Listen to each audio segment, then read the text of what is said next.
देखो, अगर आप ड्राइविंग लाइसेंस के लिए सोच रहे हो, वैसे तो मुझे उम्मीद है कि आप सभी की एज ऑलरेडी 18 प्लस है और आप सभी के पास लाइसेंस होगा। बट अगर इन केस नहीं है, गर्ल्स की या बॉयज़ में किसी की भी, तो आपको अब अपना ड्राइविंग टेस्ट जो रीजनल ट्रांसपोर्ट ऑफिस होता है, वहाँ पर देने के लिए मैंडेटरी नहीं है। और ये 1 जून 2024 से लागू हुआ है, तो काफ़ी इम्पोर्टेंट एक अमेंडमेंट है जो कि एग्ज़ाम में आने के चांसेस है, क्योंकि ऐसे क्वेश्चन अक्सर एग्जामिनर पूछ लेता है जो कि एक मेजर इम्पैक्ट डालते हैं हमारे नेशनल लेवल की ऑन गोइंग पे। तो इसकी पूरी डिटेल्स अगली स्लाइड में देखते हैं।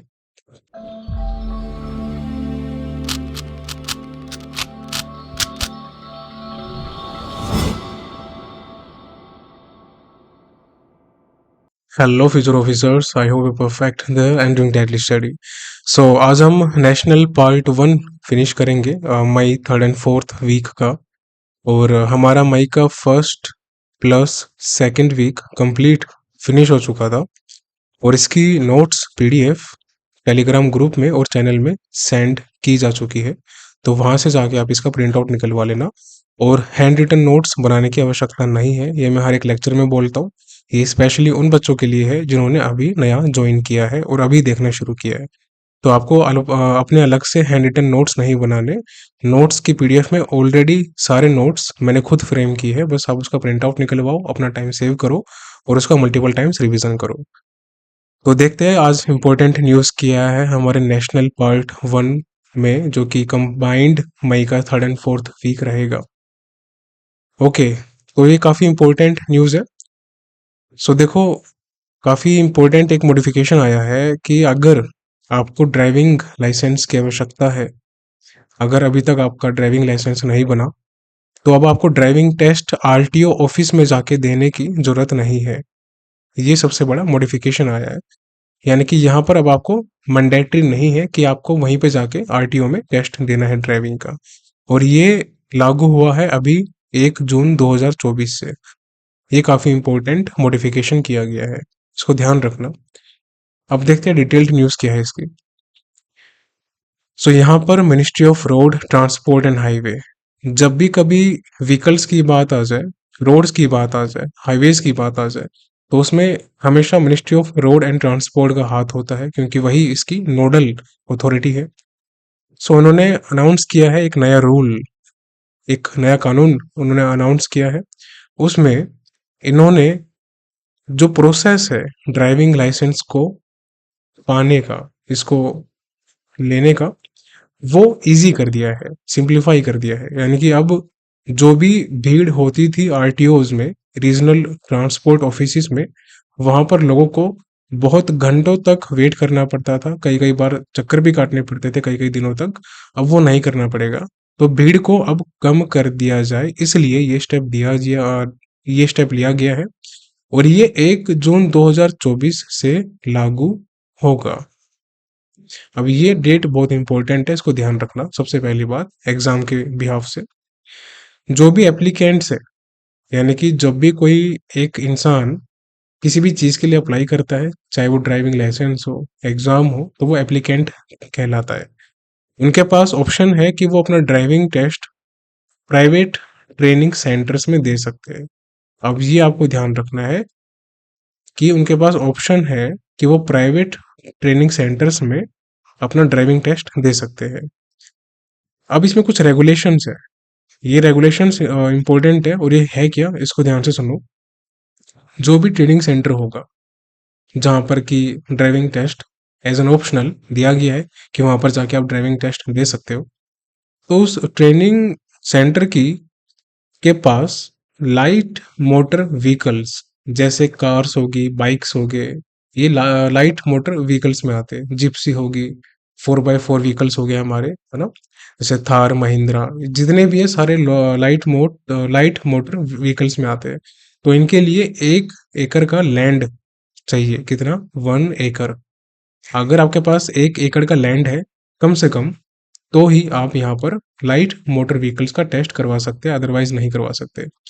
अगर हम बात करें हैवी मोटर व्हीकल्स की, बसेस, ट्रक्स, ये सब, तो इनके लिए कम से कम 2 एकड़ का लैंड चाहिए, कम से कम बता रहा हूँ मैं, ज्यादा कुछ भी हो सकता है, 3 4 5 10 15 20 200, वो डिपेंड करता है कितना उनके पास है लैंड, ठीक है। तो ये आपको याद रखना है। तो आपका लाइट मोटर व्हीकल्स के लिए हो गया कम से कम 1 एकड़, और हैवी मोटर व्हीकल्स के लिए आपका हो गया 2 एकड़। इसमें कंफ्यूज बिल्कुल मत होना, लाइट मतलब होता है जिसमें ज्यादा लोग ट्रेवल नहीं करते, और हैवी तो आपको पता ही है जब ट्रेवलिंग के लिए या फिर कमर्शियल यूसेज के लिए यूज किया जाता है। तो ये आपको याद रखना है। अब आते हैं इसकी अगली स्लाइड पे। अब यहाँ पर कुछ रेगुलेशंस हो रहे हैं। देखो, अगर कोई भी ड्राइविंग स्कूल जो है, कोई भी ड्राइविंग स्कूल अगर वो बिना परमिशन के कोई भी लाइसेंस रिन्यू करता है, अगर आपका लाइसेंस की एक्सपायरी डेट नज़दीक आ गई तो उसको रिन्यू करना पड़ता है। और वो अगर आप ट्रेनिंग के बिना करते हो, और ये बात की जा रही है ड्राइविंग स्कूल्स के लिए, कि वो ड्राइविंग स्कूल्स जो बिना ट्रेनिंग के या बिना उस एक प्रोसेस को चेक किए हुए लाइसेंस रिन्यू कर रहे हैं या फिर डुप्लीकेट लाइसेंस इशू कर रहे हैं, उनके लिए 5,000 रुपया का फाइन है, पेनल्टी है। ये आपको याद रखना है, कितना है, 5,000 रुपीज, ये याद रखना। तो कल को अगर आप ड्राइविंग स्कूल ओपन करते हो तो मेक श्योर कि without training licence duplicate issue नहीं करना, और लाइसेंस रिन्यू भी नहीं करना, पहले ट्रेनिंग देनी है उसके बाद।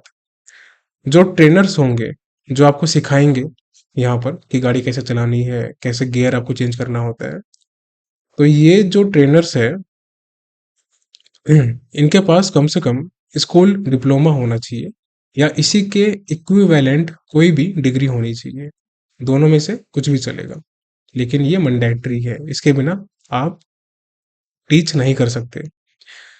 अब साथ ही साथ ये जो ट्रेनर्स है इनको बायोमेट्रिक्स और आईटी सिस्टम की नॉलेज होनी चाहिए। ये इंपॉर्टेंट है नहीं लाइन, इतना इंपॉर्टेंट ये था स्कूल डिप्लोमा वाला, ये आपको याद रखना है। साथ में इसमें इम्पोर्टेंट ये है कि कम से कम 5 साल का ड्राइविंग एक्सपीरियंस आपको होना चाहिए, तभी आप एक ट्रेनर बन सकते हैं। तो याद रखना कि 5 साल का ड्राइविंग एक्सपीरियंस आपके पास होना चाहिए। अब यहाँ पर देखो, ये जो हमारे दो प्यारे प्यारे से गपूची है, तो ये माइनर है सबसे पहली बात। और किस तरीके से ये देखो हवाबाजी मार रहे हैं, यहाँ पर स्कूटर को इधर उधर कर रहे हैं, राइट, ड्रिफ्टिंग कर रहे हैं, या उसी तरीके का एंजॉय कर रहे हैं आपस में। और गाना भी गा रहे हैं, दिलों का शूटर है मेरा स्कूटर ला ला ला ठीक है। तो अगर आप भी ऐसा गाना गाते हो और अगर आप माइनर हो तो ऐसा आपको नहीं करना, उसमें भी फाइन लगता है। तो देखो, 25,000 रुपए की पेनल्टी लगती है, फाइन लगता है, अगर किसी भी माइनर को ड्राइविंग करता हुआ पाया गया। ये आप याद रखना। वैसे मैं उम्मीद रखता हूँ कि आप सभी लोग एडल्ट में हो, 18+ हो, माइनर नहीं होंगे। सो साथ ही साथ अगर कोई भी माइनर ड्राइविंग करता हुआ पाया गया तो उसका लाइसेंस रद्द कर दिया जाएगा, प्रोहिबिट कर दिया जाएगा, ठीक है। Until the age of 25 years, यानी कि 25 ईयर्स की एज जब तक वो अचीव नहीं कर लेता उसको लाइसेंस इशू नहीं किया जाएगा। As well as the registration of the owner of vehicles will be cancelled. और अगर माइनर पाया जाता है ड्राइविंग करते हुए तो उस व्हीकल का जो ओनर होगा, अगर वो आपके पापा के नाम पे है, चाचा के नाम पे है, मामा, ताऊ, फूफा, दादा, नाना, कुछ भी हो सकता है, तो उनका वो रजिस्ट्रेशन कैंसिल कर दिया जाएगा उस व्हीकल का, राइट, ये आपको याद रखना है। साथ ही साथ अगर आपको शौक है बहुत ही धूम मचाने का, स्पीडिंग करने का, या फिर बिना लाइसेंस के ड्राइव करने का, तो दोनों ही केसेस में आपको 1,000 से लेकर 2,000 के बीच में फाइन भरना पड़ेगा। ये जो हमारे यहाँ पर पुलिस भैया खड़े हैं ये आपको रोक लेंगे, ये बोलते हुए कि आप पापा का परा हो, तो चलो मैं आपको स्वर्ग लोक लेके चलता हूँ, और ये आपको फिर जेल में डालेंगे, या जेल में नहीं तो कम से कम आपको कोर्ट में जरूर बुलाएंगे अगर आपने बार बार वही चीज रिपीट की। सो अब यहाँ पर ये एक देखो कितना ज्यादा प्यारा बच्चा है, और ये बोल रहा है कि मुझको रोको ना टोको ना, मैं हूँ छोटा डॉन। तो अगर आप भी छोटे डॉन हो तो ऐसा नहीं करना। देखो, डॉन मूवीज में अच्छा लगता है, रियल लाइफ में नहीं। तो यहाँ पर आपको ध्यान रखना है, ये आपसे एग्जाम में पूछ सकता है, ठीक है। तो दोनों की पेनल्टी याद रखो, 5,000 रुपये ड्राइविंग स्कूल्स की पेनल्टी है विदाउट ट्रेनिंग लाइसेंस इशू करने की और लाइसेंस रिन्यू करने की, और 1000 से 2000 के बीच में ट्रेनिंग है स्पीडिंग करने की और वैलिड लाइसेंस के बिना ड्राइव करने की। अब आते हैं ड्यूरेशन पे। अब ये आपसे एग्जाम में पूछ सकता है, ये इंपॉर्टेंट है। तो अगर आप लाइट मोटर व्हीकल्स सीखना चाहते हैं, कार या कोई भी जिप्सी, महिंद्रा, थार, 4x4 कुछ भी हो, या फिर बाइक वगैरह हो, तो मोस्टली बच्चे वैसे तो देखा जाए तो जो लोग होते हैं ना, वो कार्स वगैरह के लिए ट्रेनिंग लेते हैं। तो उसमें 29 आवर्स की टोटल कितनी, 29 घंटे की, इसको याद कर लो मेरे साथ, 29 आवर्स की ट्रेनिंग उनको दी जाएगी, जिसमें से 21 आवर्स की जो ट्रेनिंग होगी वो प्रैक्टिकल होगी। कैसे कार चलानी है, कैसे गियर चेंज करना है, कैसे बैक करना है, कैसे मिरर देखना है, ये सब चीज़ें उनको सिखाई जाएगी। 8 घंटे के लिए उनको जो भी रूल्स रेगुलेशंस होंगे, जो भी थ्योरी होगी वो सिखाई जाएगी। ये आपको याद रखना है। सो 29 में से 21 आवर्स का प्रैक्टिकल और 8 आवर्स का थ्योरी, और ये 4 हफ्तों के लिए होगा। 4 हफ्तों के अंदर अंदर उनको फिनिश करना पड़ेगा। तो याद रखना, ये टोटल जो है वो 4 वीक्स में इनको सिखाना पड़ेगा। अब अगर आप हैवी मोटर व्हीकल्स की बात कर रहे हैं, तो उसमें ये हम बात कर रहे हैं हैवी मोटर व्हीकल्स की, ठीक है। उसमें 38 आवर्स की ट्रेनिंग आपको दी जाएगी, जिसमें से 31 आवर्स की जो ट्रेनिंग होगी वो प्रैक्टिकल होगी, और 8 घंटे तक की ट्रेनिंग आपकी थ्योरी होगी। तो अब वैसे टोटल देखा जाए तो इसका 39 बन रहा है, लेकिन आपको इसमें कंफ्यूज नहीं होना। ये कुछ भी मिनिमम हो सकता है। आपको जो गिवन है ना, रूल्स गिवन है ऑफिशियली, बस आपको वो याद करना है। यहाँ पर टोटल 38 आवर्स दिया है, तो 38 ही याद करना है आपको, 39 याद नहीं करना। और ये आपको 31 और 8 याद करना है। और इसका जो ड्यूरेशन होगा वो 6 हफ्ते का रहेगा। कितना रहेगा, 6 वीक का रहेगा। यानी कि हैवी मोटर व्हीकल्स सीखने के लिए आपको 38 आवर्स की ट्रेनिंग कंपोजिट लेनी होगी, जिसमें से 31 आवर की आपकी प्रैक्टिकल रहेगी ट्रेनिंग, और 8 आवर की आपकी थ्योरी रहेगी। 8 आवर की थ्योरी आपकी दोनों में रहेगी, लाइट मोटर व्हीकल में भी और हैवी मोटर व्हीकल्स में भी। लेकिन यहाँ पर लाइट मोटर व्हीकल में 21 घंटे की आपको प्रैक्टिकल ट्रेनिंग दी जाएगी, बट हैवी मोटर में 31 घंटे की, यानी कि +10 लाइट मोटर से आपको ट्रेनिंग दी जाएगी, ठीक है। और यहाँ पर ये आपका 6 घंटे का रहेगा, 6 वीक का रहेगा। ये मैं क्या बोल रहा हूँ, कभी कभार गलती से जबान टूट जाती है मेरी, माफ करना। सो 6 वीक के लिए रहेगा ये। सो यहाँ पर 4 हफ्ते का है, यहाँ पर 6 हफ्ते का है। अब आते हैं अगली स्लाइड पे, क्योंकि बहुत इंपॉर्टेंट न्यूज़ है तो हमको इंडेप्थ करना ही करना है, एग्जाम में आने के चांसेस है। अभी जो हमारा ड्राइविंग लाइसेंस है ये वैलिड रहेगा 20 साल के लिए, राइट। अब ये आपसे एग्जाम में पूछ सकता है, ये इंपॉर्टेंट है, बहुत ज़्यादा इंपॉर्टेंट है। आपसे पूछ सकता है एग्जामिनर कि ड्राइविंग लाइसेंस की ऑथराइजेशन कितने ईयर्स की है, या फिर वैलिडिटी कितने ईयर्स की है। तो याद रखना 20 ईयर्स तक वैलिड है वो, फ्रॉम द इशूइंग डेट और till the holder reaches 50 years. अगर मान लो कि कोई इंसान है, उसने 30 साल की एज में लाइसेंस लिया है, तो 20 साल +20 यानी कि 50 साल तक उसका लाइसेंस चलेगा। लेकिन दूसरी तरफ अगर कोई इंसान मान लो 43 ईयर्स की एज का है, तो उसके लिए +20 काम नहीं करेगा। जब उसकी एज 50 साल हो जाएगी, उसको दोबारा अपना लाइसेंस रिन्यू करना पड़ेगा। कितने साल तक के लिए, अगेन 5 साल के लिए हर बार।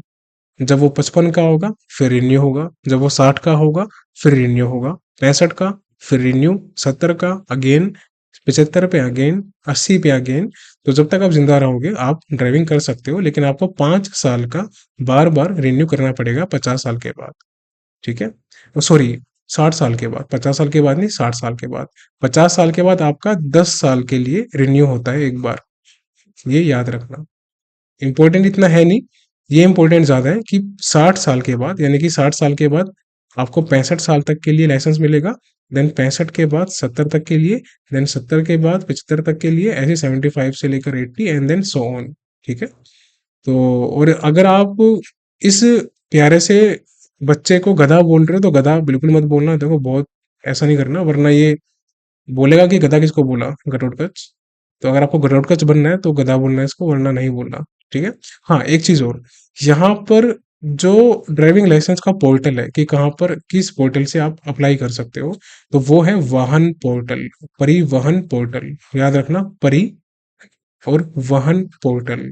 और यहाँ पर ये आप देख सकते हो इमेज में, तो ये परिवहन पोर्टल इसका ड्राइविंग लाइसेंस के लिए प्रोसेस रजिस्ट्रेशन है। अब यहाँ पर एक चीज और, अगर आपकी एज 16 साल है मिनिमम, कम से कम, यानी कि अगर आप 16 से लेकर 18 साल की एज के बीच में हो, तो आप ड्राइव कर सकते हो। लेकिन आप टू व्हीलर्स ड्राइव कर सकते हो जिसमें गियर नहीं होंगे और 50 सीसी तक रहेगा। ये आपसे एग्जाम में पूछ सकता है। टू व्हीलर्स या non commercial four wheelers, car, 4x4 car जो भी होती है, तो और जिसमें गियर हो, ठीक है, ये वाला। इसकी जो मिनिमम एज है वो है 18 साल के लिए। और जो कमर्शियल व्हीकल्स है, ट्रक, बस, टेम्पो वगैरह, उनके लिए 20 साल तक की मिनिमम एज मांगी है। तो 16 साल याद रखना मिनिमम, 18 याद रखना और 20 याद रखना। 16 है 50 सीसी के अंदर तक के लिए जिसमें गियर नहीं होंगे, 18 है लाइट मोटर व्हीकल्स के लिए, और प्लस जिसमें गियर होंगे। और ये नॉन कमर्शियल है, यानी कि कमर्शियल क्या होता है, जब आप, जैसे बस होती है, बसेस में पब्लिक आती है, तो वो कमर्शियल यूसेज है। या फिर और भी कोई ऐसी चीज़ है जहाँ पर ट्रेवलर्स को ट्रांसपोर्ट किया जा रहा है या और भी कुछ सामग्री सेंड की जा रही है, तो वो कमर्शियल कैटेगरी में आता है। और जो कमर्शियल होते हैं यहाँ पर, उनके लिए 20 साल की मिनिमम एज मांगी है ड्राइविंग लाइसेंस के लिए। अब आते हैं अगली न्यूज़ पे। काफ़ी बड़ी न्यूज़ थी, फाइनली खत्म हुई। तो एक ये वाइब्रेंट विलेज प्रोग्राम काफ़ी न्यूज़ में चला था लास्ट ईयर, इसको देख लो, बहुत इंपॉर्टेंट है ये। इसमें एक कुछ न्यूज़ आई थी, अपडेट आई थी कि इंडिया को हर 1 किलोमीटर पे 2 करोड़ रुपए स्पेंड करने पड़ेंगे ऑन चाइना बॉर्डर रोड्स।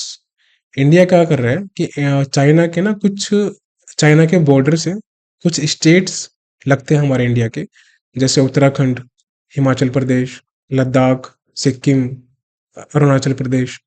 तो ये जो 5 स्टेट है, इन स्टेट्स को के साथ साथ जो रोड जा रहे हैं ना, उस पर काम चल रहा है। तो उसी को कह रहे हैं वाइब्रेंट विलेज प्रोग्राम। इसमें जो विलेजेस वगैरह हैं उसको ट्रांसफॉर्म किया जा रहा है, उनको एक्सेस दिया जा रहा है, ताकि वो अपने गांव ना छोड़े, अपने शहर ना छोड़े, वहां पर जहाँ वो रहते हैं, और जहां पर वो है उनको वहीं पे सारी फैसिलिटीज प्रोवाइड की जा सके। अब वाइब्रेंट विलेज प्रोग्राम को सुनो ध्यान से। पहली बात तो ये इंडिया और चाइना के बीच में है, इसको याद रखना, ठीक है। इंडिया और चाइना के बीच में है vibrant village programme. Government of India ने फेब 2023 में इसको अप्रूव किया था, लॉन्च किया था, कुछ भी बोल लो, तो ये भी याद रखना, फेब 2023 में।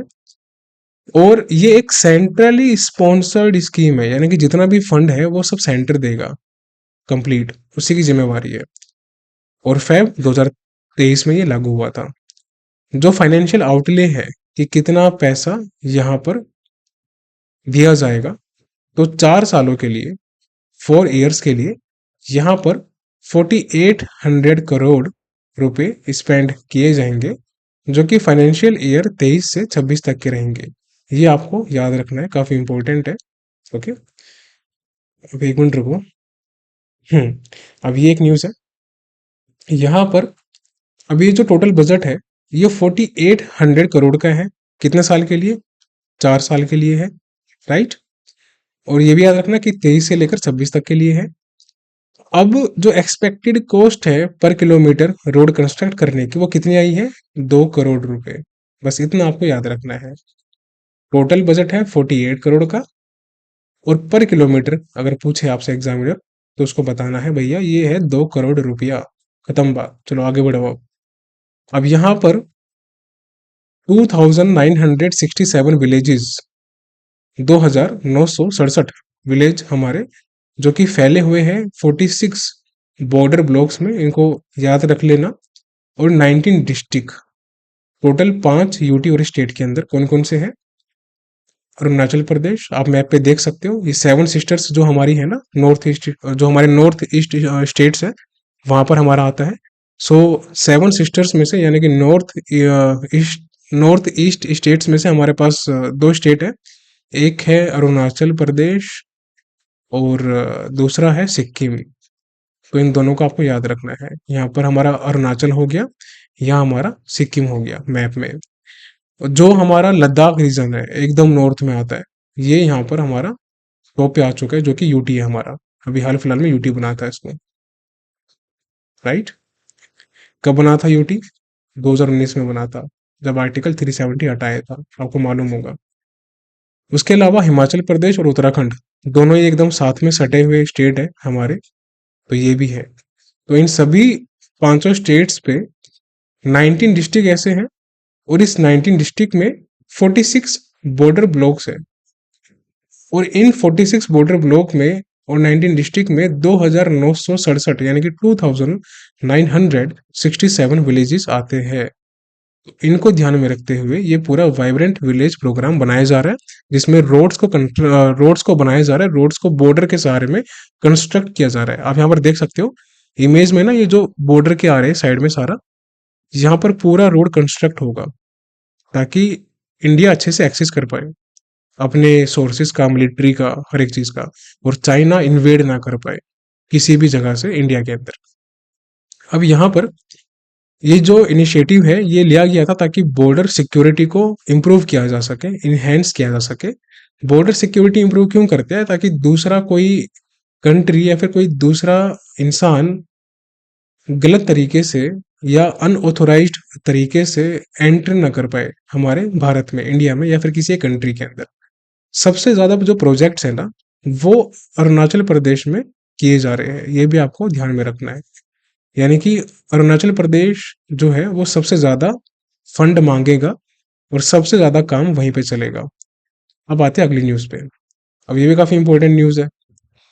तो एक्चुअली क्या होता है कि हम जब भी आप शूज बाय करते होंगे तो यूके या फिर यूरो या यूएस साइज के शूज आपको हमेशा मिलते होंगे हर जगह, चाहे ऑनलाइन हो ऑफलाइन हो। जैसे मेरा जो शू साइज है वो लगभग 9.5 के आसपास मेरा शू साइज आता है। अगर डिपेंड करता है कंपनी कौन सी है, कभी 9 भी आ जाता है, कभी 9.5 भी आ जाता है, लेकिन एग्जैक्ट नहीं रहता। अब ये इशू हर एक इंसान के साथ होता है कहीं ना कहीं इंडिया के अंदर। अगर हर एक इंसान के साथ नहीं होता तो 10 में से 5 लोग ये पक्का फेस करते होंगे। तो ये इशू को पूरा कंप्लीट हटाने के लिए हमारी गवर्नमेंट ऑफ इंडिया ने एक इनिशिएटिव लिया है, जिसमें जो हमारा शू साइज रहेगा, अब यूके यूरो यूएस नहीं रहेगा, वो रहेगा भा, BHA, भारत का भा। ठीक है, ये आपको याद रखना है, एग्जाम में पूछ सकता है आपसे। तो ये है हमारा नया शू साइजिंग सिस्टम, जो कि हम इंडियंस के लिए होगा, और इंडिया इसको लागू करेगा, और 2025 से ये लागू हो भी जाएगा। अब देखते हैं न्यूज क्या है। So council of scientific and industrial research, CSIR की यूनिट है CLRI, यानी कि सेंट्रल लेदर रिसर्च इंस्टीट्यूट। इसको याद रखना, एग्जाम में पूछ सकता है।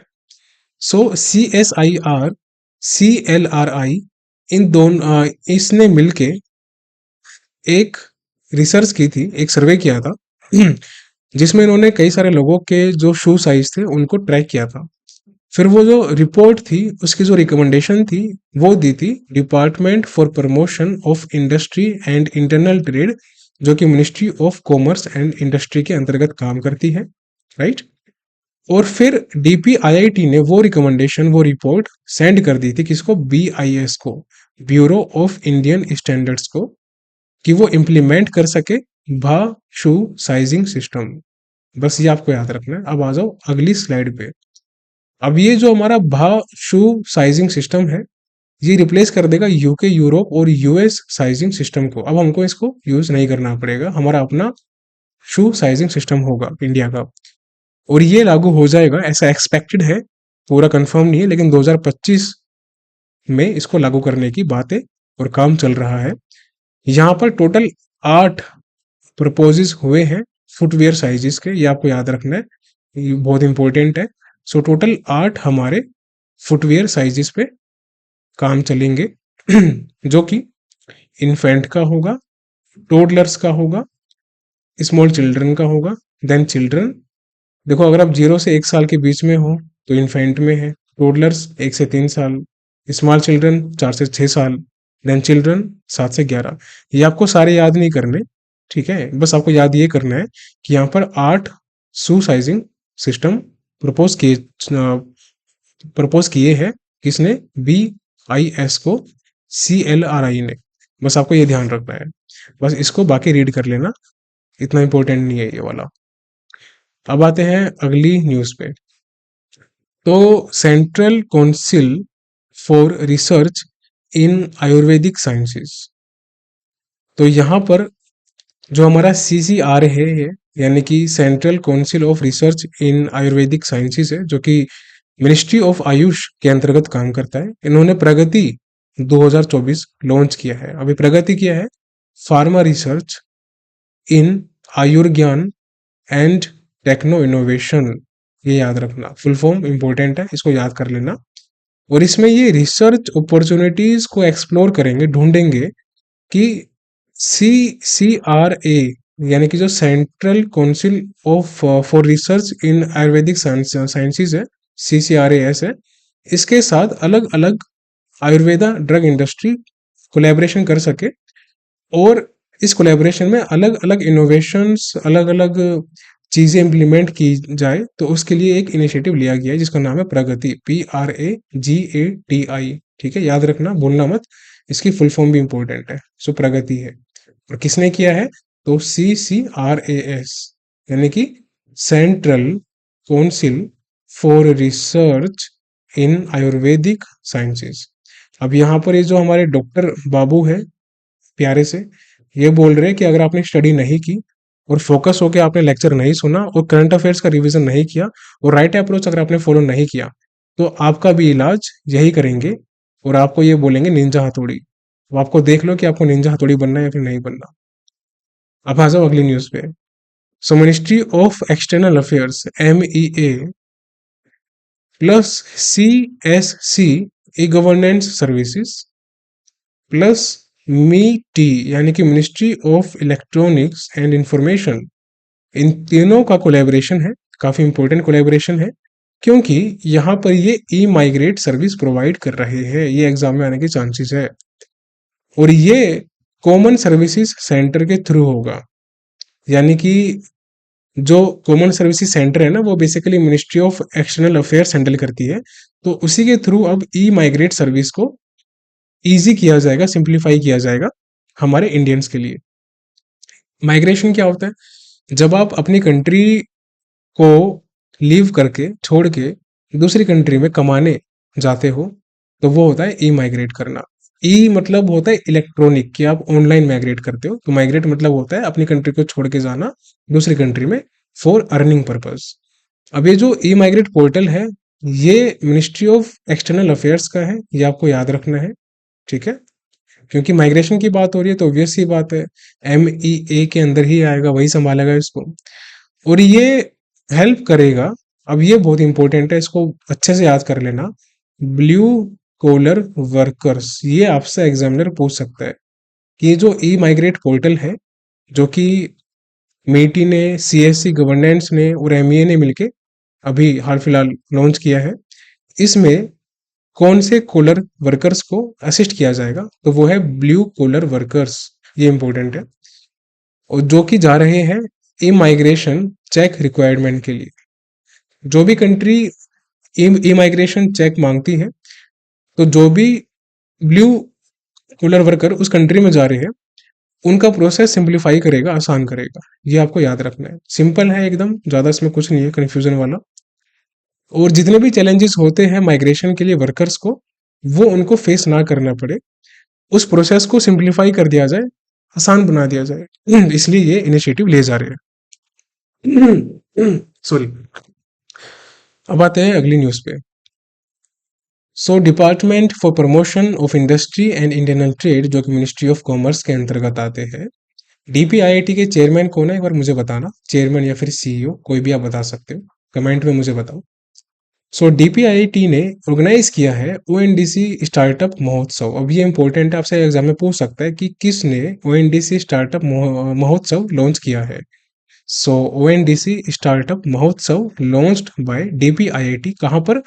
न्यू दिल्ली में। ये भी याद रखना, कहाँ पर किया है? न्यू दिल्ली में हुआ है ये। अब आते हैं इसकी डिटेल्ड न्यूज पे। देखो ये जो भाई है ना, ये एकदम सही कह रहे हैं। दुनिया में ना सब कुछ मोह माया है, किसी भी चीज का बर्डन मत लिया करो। चाहे एग्जाम हो, कुछ भी क्यों ना, लाइफ में हमेशा शांत रहना है। मेहनत पूरी करनी है, आउटकम हमारे हाथ में नहीं होता, उसको हटाओ साइड में।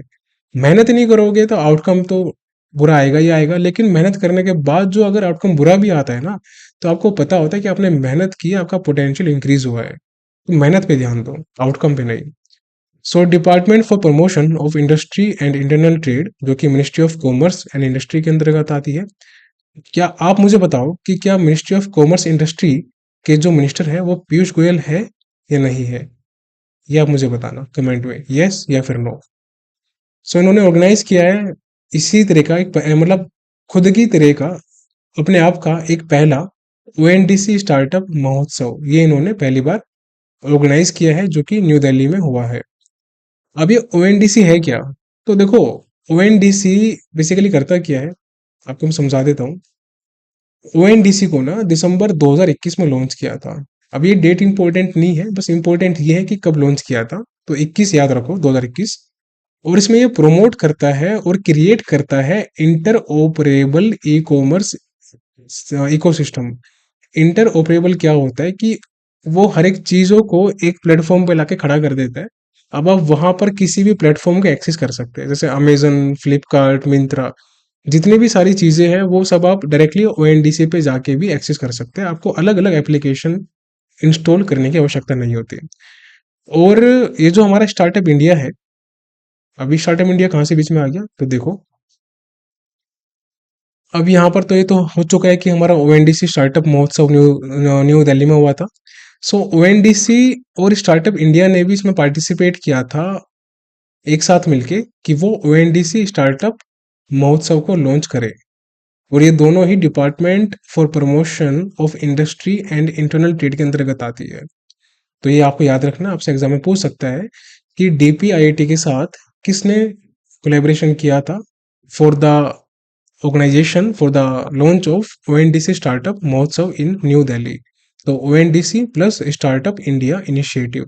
अब ये स्टार्टअप इंडिया किया है, तो देखो, स्टार्टअप इंडिया जनवरी 2016 में लॉन्च किया था।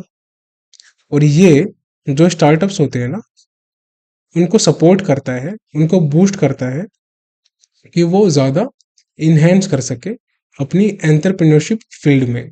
तो उसको सपोर्ट करता है स्टार्टअप इंडिया। इसके अंदर नाम से लग रहा है स्टार्टअप। स्टार्टअप कौन करता है?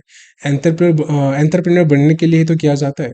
अगर आप एंटरप्रेन्योर बनना चाहते हो किसी भी कैटेगरी में, एक तो वर्ड्स भी ऐसे होते हैं ना, जीव काब जाती है। अगर आप एंटरप्रेन्योर्स बनना चाहते हो किसी भी फील्ड में, किसी भी सेगमेंट में, तो आप स्टार्टअप इंडिया की सहायता ले सकते हैं। अब ये जो ओएनडीसी है हमारा, इसमें अभी तक 5 लाख सेलर्स, देख लो कितने सेलर्स, 5 लाख। यानी कि 5 लाख ऐसे सेलर्स है जो कि सामान बेचने के लिए ओएनडीसी पे आ चुके हैं, ऑन बोर्ड कर चुके हैं।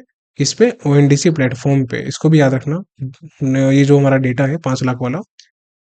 और इन 5 लाख सेलर्स में लगभग 3.5 लाख, कितने, 3.5 लाख, यानी कि 70% हमारे स्मॉल और मीडियम साइज्ड सेलर्स है।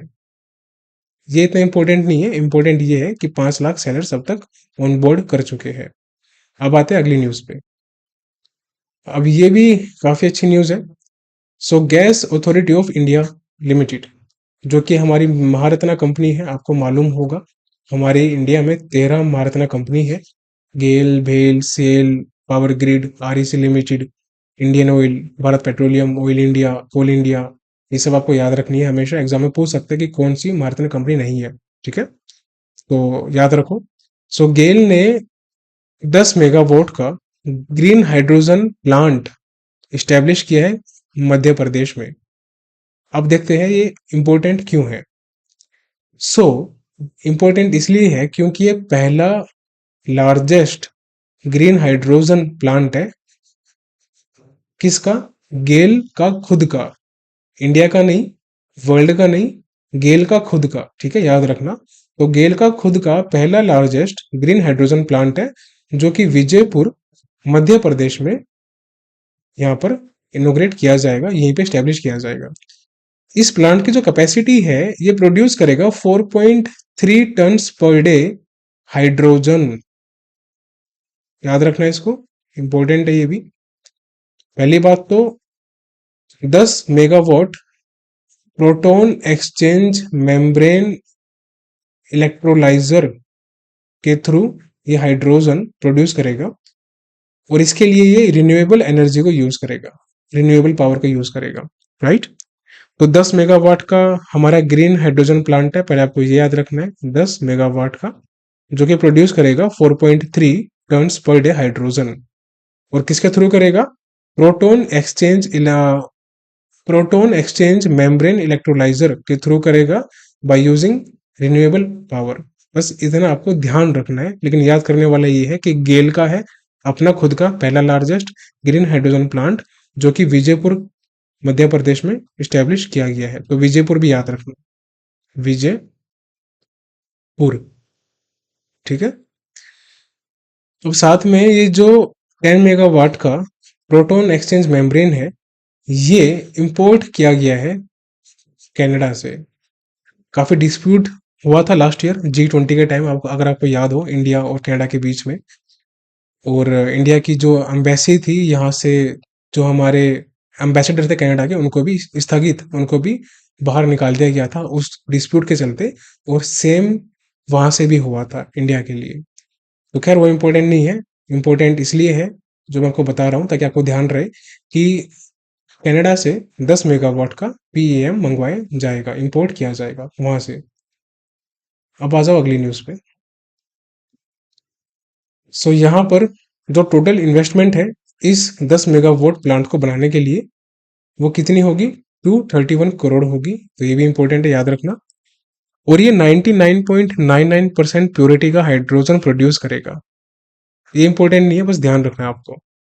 अब ये इंपॉर्टेंट है, गेल का जो टारगेट है वो 2040 तक नेट जीरो एमिशन करना है, यानी कि कार्बन डाइऑक्साइड को बिल्कुल भी प्रोड्यूस ना करे। ये टारगेट है गेल का 2040 तक, और इंडिया का टारगेट है 2070 तक। ये याद रखना, इंडिया का टारगेट है 2070 तक, और वर्ल्ड का टारगेट है 2050 तक, यूएन का, ठीक है। तीनों अलग है। गेल एक 20 मेगावाट का सोलर पावर प्लांट भी बनाएगा, स्टैब्लिश करेगा। इस पे अभी काम चल रहा है। तो विजयपुर अगेन सेम जगह जहां पर हमारा 10 मेगावाट का ये प्लांट बनाया जा रहा है ग्रीन हाइड्रोजन का, उसी जगह पे मध्य प्रदेश में विजयपुर में 20 मेगावाट का सोलर पावर प्लांट भी बनाया जाएगा। अब आते हैं अगली न्यूज पे। सो डीआरडीओ ने प्लस आईआईटी कानपुर, अभी एक हमने एक न्यूज पढ़ी थी जहां पर डीआरडीओ की एक सब्सिडरी थी कानपुर की, उन्होंने कुछ लॉन्च किया था।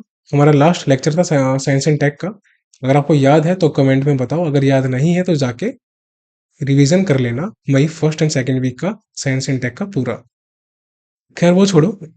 तो डीआरडीओ ने प्लस कानपुर ने, आईआईटी कानपुर ने इनोग्रेट किया है DRDO industry academia centre of excellence, जो कि आईआईटी कानपुर में स्टैब्लिश किया जाएगा। और ये डिफेंस टेक्नोलॉजीज में रिसर्च के लिए स्टैब्लिश किया जाएगा। डीआरडीओ के चेयरमैन कौन है? डॉक्टर समीर वी कामत जी हमारे डीआरडीओ के चेयरमैन है। इसरो के चेयरमैन हमारे कौन है? एस सोमनाथ जी है, आपको मालूम होना चाहिए। इसरो का हेडक्वार्टर कहाँ पर है? बेंगलुरु कर्नाटका में है, लेकिन डीआरडीओ का हेडक्वार्टर कहाँ पर है? न्यू दिल्ली में है। और इसरो कब स्टैब्लिश हुआ था, कौन से ईयर में स्टैब्लिश हुआ था? मैंने कई बार बताया है लेक्चर में, आप मुझे कमेंट में बताओ। डीआरडीओ का स्टैब्लिशमेंट ईयर 1958 था, इसको भी आपको याद रखना है, ठीक है। अब आते हैं अगली न्यूज पे। सो यहाँ पर एनएसजी, ये इंपॉर्टेंट है न्यूज, हो सकता है आपसे एग्जामिनर पूछ ले। नेशनल सिक्योरिटी गार्ड, जिसको हम ब्लैक कैट कमांडोज भी बोलते हैं, जब मुंबई पे 26/11 का हमला हुआ था तब यही आए थे सेफ गार्ड करने, उस सिचुएशन को टैकल करने के लिए। तो एनएसजी ने प्लस यूएसए की एक स्पेशल ऑपरेशन फोर्सेस है, इन दोनों ने मिलके एक एक्सरसाइज कंडक्ट की है जिसका नाम है तरकश। तरकश, ये याद रखना, नाम इंपॉर्टेंट है।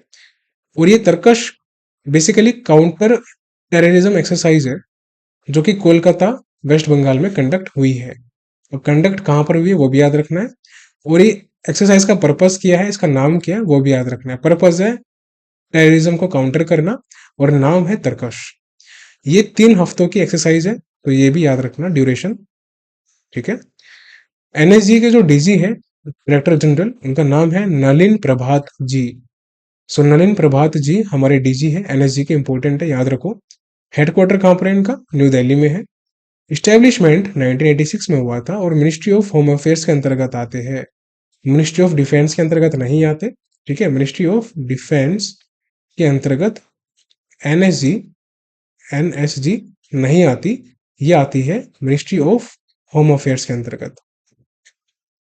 तो अगर आपसे एग्जामिनर पूछ ले तो याद रखना मिनिस्ट्री ऑफ होम अफेयर्स इसका आंसर लगाना है। अब एक इंपॉर्टेंट न्यूज।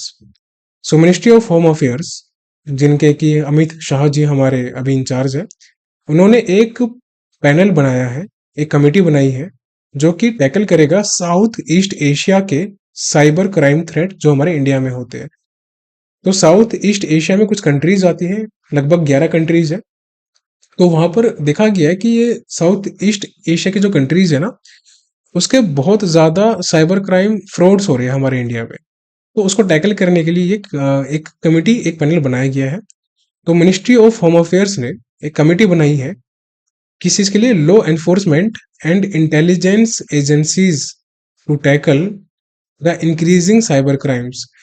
अभी जो साइबर क्राइम्स इतने इंक्रीज हो रहे हैं, उसको टैकल करना है, उसको उसको आपको काबू में करना है, तो इसके लिए कुछ स्टेप तो लेने ही पड़ेंगे। और ये जो साइबर थ्रेट्स आ रहे हैं, ये बहुत ज्यादा साउथ ईस्ट एशियन कंट्रीज से आती है, जो कि बहुत ज्यादा मात्रा में है एक्चुअली में। और ये टोटल 11 कंट्री है। इनमें कुछ नाम है जैसे म्यांमार, कंबोडिया, लाओस, पीडीआर, ब्रूने, आप यहाँ पर मैप में देख सकते हो। ठीक है, मलेशिया हो गया, ये भी इसमें आता है, फिलीपींस आता है, इंडोनेशिया आता है, वियतनाम आता है, थाईलैंड आता है, सिंगापुर आता है। लेकिन कुछ कंट्रीज ऐसी है जो कि 45% तक का फाइनेंशियल फ्रॉड इंडिया में कर रही है, जैसे म्यांमार, कंबोडिया, लाओस, पीडीआर वगैरह। जो इनके इंचार्ज बने हैं, इस कमेटी के जो चेयरमैन बने हैं, वो बहुत इंपॉर्टेंट एग्जाम में पूछ सकते हैं आपसे। तो वी एस के काउमुडी, तो याद रखना वी एस के काउमुडी जी इनके चेयरपर्सन बने हैं। वी एस के काउमुडी, इस नाम को भूलना मत। ठीक है, सो वी एस के काउमुडी जी बने हैं चेयरमैन इस कमेटी के, जो कि साइबर क्राइम्स, साइबर थ्रेट्स जो कि साउथ ईस्ट एशियन कंट्रीज में हो रहे हैं, उस पर काबू करना है उनको। अब यहाँ पर एक इंपॉर्टेंट इसी से जुड़ती हुई न्यूज है, I4C। अभी I4C क्या है? Indian cyber crime coordination centre. ये भी again ministry of home affairs के अंतर्गत आता है।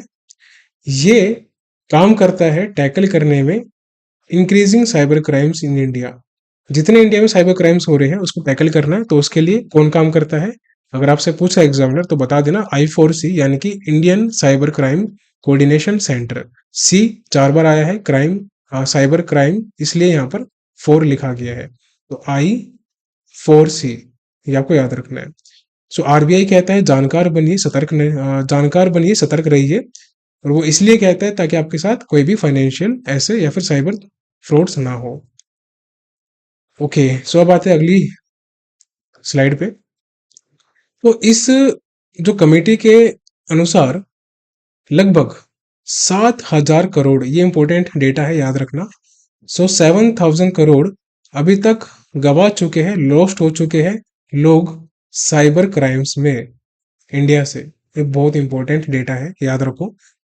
और लगभग 3.25 लाख, यानी कि 3/1/4 lakh mule accounts. Mule accounts क्या होता है बताऊंगा मैं आपको आगे।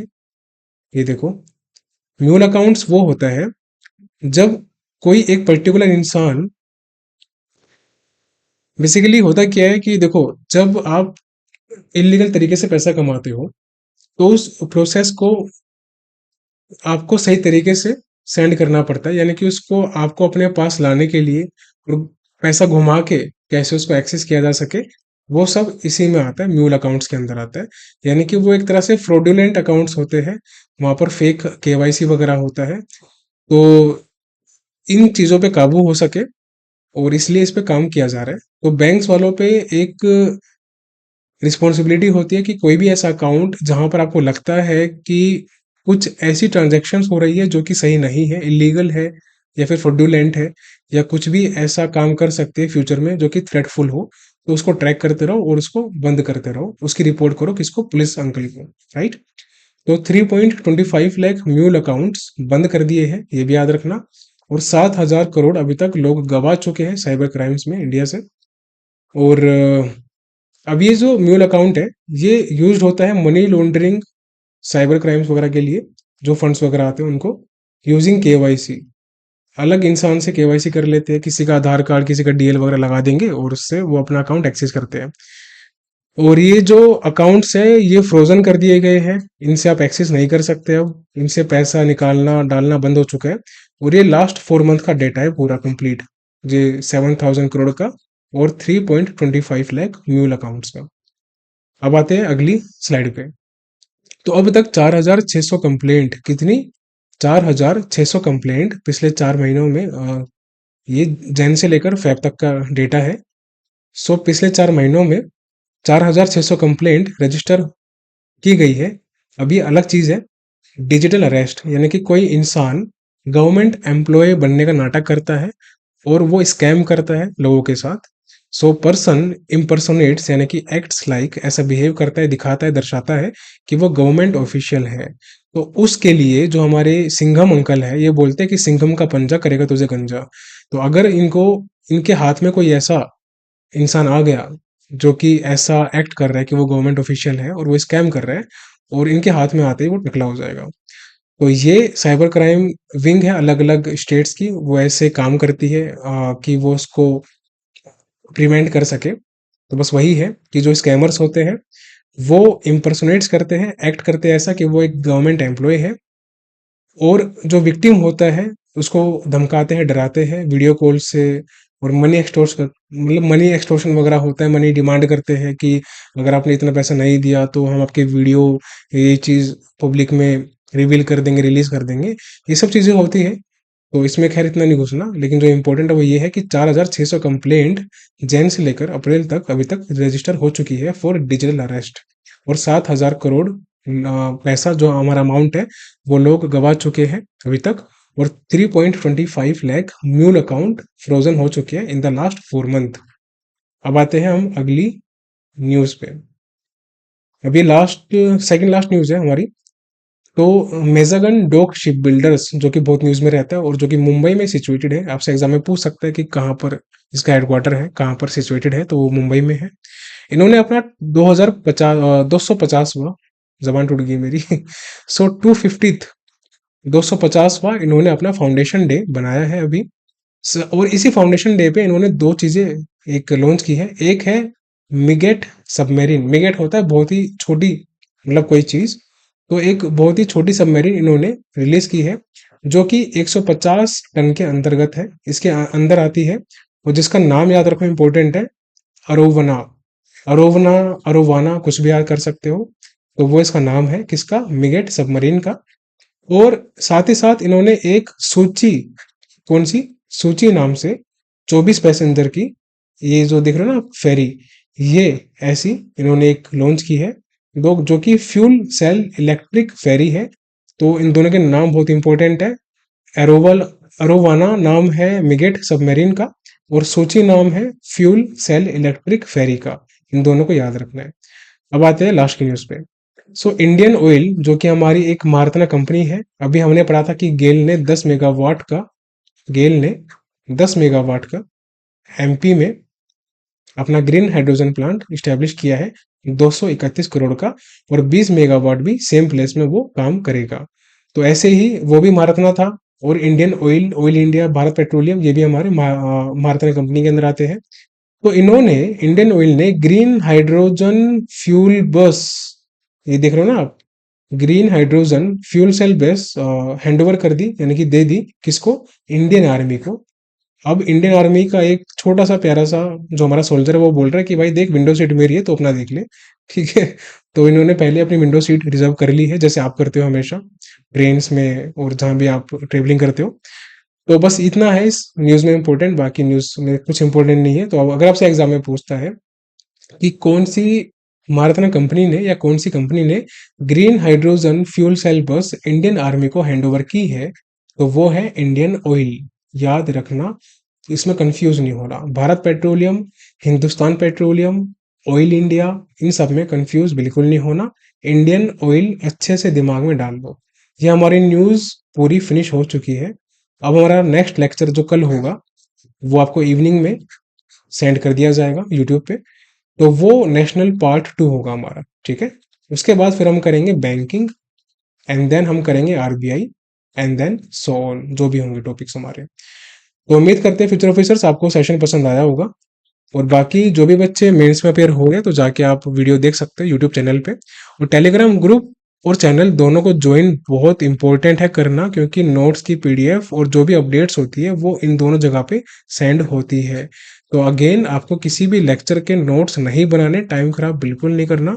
नोट्स की पीडीएफ को ऑलरेडी नोट्स फॉर्म में फ्रेम करके सेंड किया जा रहा है, सो दैट आपका टाइम खराब ना हो और आपका रिवीजन करने में, याद करने में आसानी रहे। और देखो 350 400 पेज की, 200 पेज की पीडीएफ याद करने से अच्छा है कि जो मैं आपको कंटेंट दे रहा हूँ 50-60 पेज का मंथली का, उसको कर लो अच्छे से, उसको रिवाइज करो 8 बार 10 बार। टॉपर्स में मार्क्स आएंगे। और टॉपर्स में मार्क्स नहीं आए तो मुझे कहना, लेकिन मेरी बात को मानना पड़ेगा। 8 से 10 बार रिवीजन करना पड़ेगा हर एक वीक का या फिर मंथली, जो भी आप फॉलो करोगे। ओके, सो हम मिलते हैं अगले सेशन में। इस सेशन को हम अभी यहाँ पर एंड करते हैं। और टेलीग्राम ग्रुप का और चैनल का जो नाम है वो यहाँ पर गिवन है, इसको सर्च कर लेना। @राइट अप्रोच_बैंकिंग ये ग्रुप है, इसको ज्वाइन कर लेना। और @राइट अप्रोच_यूट्यूब इसको भी ज्वाइन कर लेना। सो उम्मीद करते हैं अगर पसंद आया हो तो लाइक करना, और अपने फ्रेंड्स को भी शेयर करना। अभी के लिए bye bye, take care and see you soon.